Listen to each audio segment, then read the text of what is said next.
What is up, আসসালামু আলাইকুম viewers. আমি আছি আপনাদের সাথে ফেরদৌস আহমেদ রাতুল এবং আপনারা দেখছেন Ratul and pets YouTube channel. তো আজকের ভিডিওটির মূল টপিক হচ্ছে যে আমি ওই মুরগির বাচ্চার একটা ভিডিও করেছিলাম। সেখানে একটা ভাই কমেন্ট করেছিল যে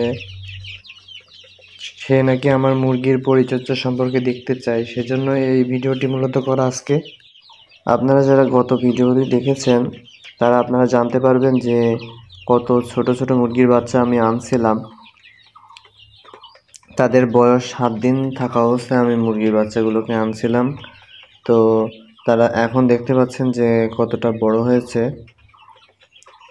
আলহামদুলিল্লাহ, মুরগিগুলো সুস্থই আছে। তাদেরকে এইমাত্রই খোপ থেকে বের করলাম এবং খাবার এবং পানি দিলাম। অল্প কিছু খাবার দিচ্ছি আর পানি দিচ্ছি অল্প। মুরগিদের একটা বিষয় হচ্ছে মুরগিদের অল্প অল্প করে খাবার দিতে হবে ঘন ঘন, তাহলে তাদের খাবার প্রতি একটা রুচি থাকবে। না হলে আপনি যদি বেশি করে খাবার দেন তাহলে তাদের খাবার প্রতি আর আগ্রহটা থাকবে না, আর খাবার নষ্ট করবে খুব বেশি।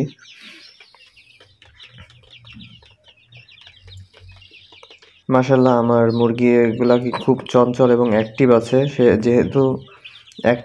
সেহেতু তারা বোঝাই যায় যে দেখলে তারা সুস্থ আছে আলহামদুলিল্লাহ। এখনো পর্যন্ত আমার মুরগিগুলো অনেক সুস্থ আছে। আর আপনারা যারা আমার চ্যানেলে নতুন তারা আমার চ্যানেলটিকে সাবস্ক্রাইব করে দিয়ে পাশে থাকা বেল আইকনটিতে প্রেস করে দিবেন, যাতে নিত্য নতুন ভিডিও ছাড়ার সাথে সাথে আপনাদের কাছে পৌঁছে যায়। এবং ভিডিওটি ভালো লাগলে আপনার লাইক, কমেন্ট, শেয়ার করতে ভুলবেন না। আর মুরগির ফিড খাবার দিতে, এই যে ফিড মুরগির ব্রয়লার স্টার্টার যেটা নামে পরিচিত, এটা মুরগির জন্য খুবই গুরুত্বপূর্ণ একটি খাবার। মুরগি ছোট থেকে বড় করার জন্য এটি খুবই গুরুত্বপূর্ণ ভূমিকা পালন করে থাকে। তাছাড়া এই ফিড যেটা আমি আনছিলাম সেটাই দিচ্ছি তাদেরকে।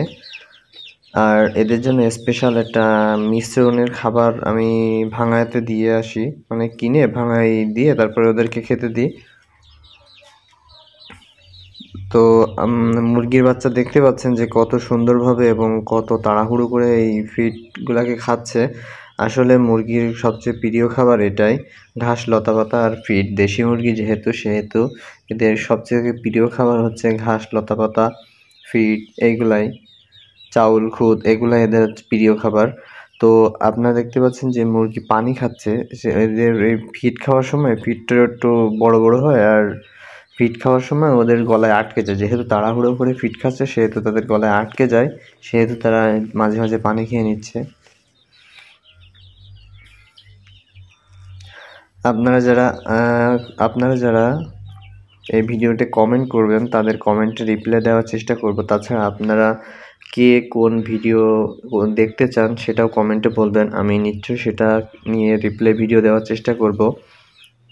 আপনারা ভিডিওটি ভালো লাগলে লাইক, কমেন্ট, শেয়ার করতে ভুলবেন না। তাছাড়া আমি যে মিশ্রণের কথা বলছিলাম আপনারা ইতিমধ্যে দেখতে পাচ্ছেন, সেই মিশ্রণটা হচ্ছে এখানে আছে গম, ধান, খুদ, তাছাড়া গমের ভুসিও আছে। এইগুলো দিয়ে একটা মিশ্রণ খাবার তৈরি করা, আর পোলট্রি ফিডের গুঁড়া তো আছেই। আর এটা দিয়ে আমি মূলত খাবার তৈরি করি মাঝে মাঝে। এটা বেশি করে আনছিলাম যাতে পরবর্তীতে করা না লাগে। আমার মনে হয় যে এর ভিতরে সুষম খাদ্য, মুরগির পুষ্টি উপাদানগুলো বিদ্যমান আছে এবং খনিজ পদার্থ, শুটকির গুঁড়াও আছে। সেহেতু আমার মনে হয় যে সুষম খাদ্য এতে বিদ্যমান এবং মুরগি সুস্থ রাখার ক্ষেত্রে এগুলো দেওয়াই বেটার। তো আপনারা দেখতে পাচ্ছেন আমার মুরগিগুলোকে অনেক চঞ্চল রয়েছে, সেহেতু আমার মুরগির বাচ্চাগুলোকে রোগবালাই খুবই কম, মানে খুবই কম বলতে সুস্থ আছে। সে ছোটোবেলার থেকে ট্রিটমেন্ট করে আমার মুরগির বাচ্চাগুলোকে খুবই যত্ন সহকারে ট্রিটমেন্ট করায় তারা সুস্থ আছে। আমি মূলত সাতক্ষীরা জেলার বৃহত্তম পারুলিয়া হাট থেকে মুরগির বাচ্চা কিনছিলাম মোট 31টা। তার ভিতরে এখন 2-3টা হয়তো মারা গেছে, ছোটোবেলায় মরেনি, এই হয়তো ঠান্ডার সময় বা কী কারণে মারা গেছে। তো এখনও পর্যন্ত আমার 25-26টার মতো এখনও মুরগির বাচ্চা আছে।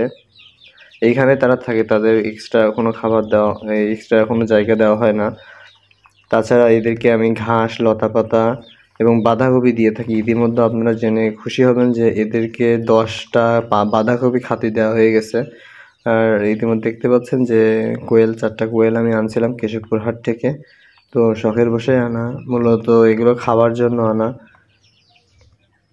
আমি আনছিলাম মূলত ডিম পাড়ার জন্য, কিন্তু দেখি না যে সবকটা মদ্দা হয়ে গেছে, সেজন্যই আর কি খাওয়ার জন্য রেখে দিছি। তো মুরগির যে খাবারগুলাই দিই এক্সট্রাভাবে তাদেরকেও কোনো খেয়াল করা হয় না। মুরগির যে খাবারগুলাই দিই তাদেরকেই সেই খাবারগুলা দিই, কারণ বেশি না, যেহেতু 4টা কোয়েল, সেহেতু তাদের আবার এক্সট্রাভাবে কী নিব যত্ন। আপনারা কমেন্টে নিশ্চয়ই জানাবেন যে আপনারা এর পরবর্তীতে কী নিয়ে ভিডিও দেখতে চান, আমি সেই নিয়ে ভিডিও দেওয়ার চেষ্টা করব ইনশাল্লাহ।